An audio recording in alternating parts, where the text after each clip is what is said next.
मैं तो सामने खड़ी हूँ तेरे, मैं तो सामने खड़ी हूँ तेरे।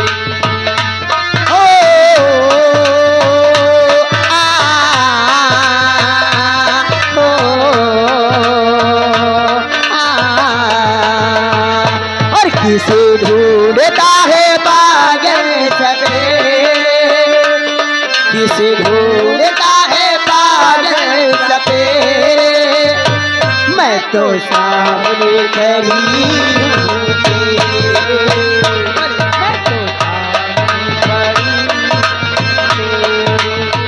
हो मेरे मित्रवा दुश्मन मेरे, मैं तो सामने खड़ी हूँ तेरे, मेरे सामने खड़ी हूँ।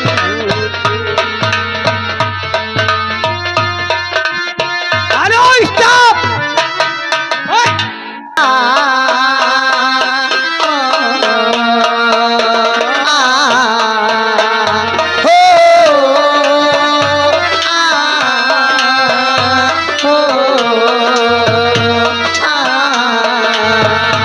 किसे ढूंढता है पागल सपेरे, और किसे ढूंढता है पागल सपेरे, मैं तो सामने खड़ी हूँ तेरे,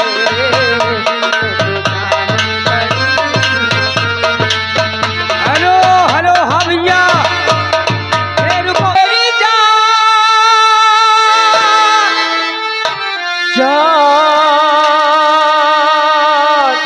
ओ मेरी जान, मेरी जान, मेरी जान, मेरी जान,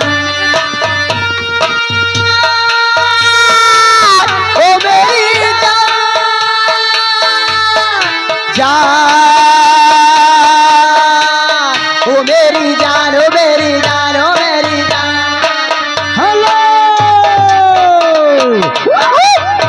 हरी तो हार किया, हरी मरी मरी जाई तू हार किया। हेलो तो एक बेरिया, हंस के देखो तो एक बेरिया, हम मरे मरे जाए तो हार किया, हम मरे मरे जाए तो hello hello hello hello stop. मुझे प्यार की जिंदगी देने वाले,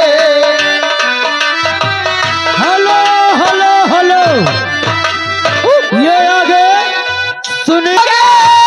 कहीं मुझसे दामन चुरा तो न लोगे, बुला तो न दोगे, कहीं मुझसे दामन चुरा तो न लोगे।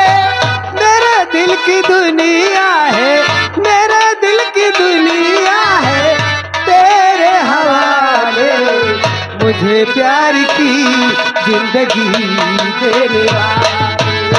हेलो ये आगे पीले पीले ओ मेरे राजा, पीले पीले ओ मेरे जानी, पीले पीले ओ मेरे राजा, पीले पीले ओ मेरे जानी।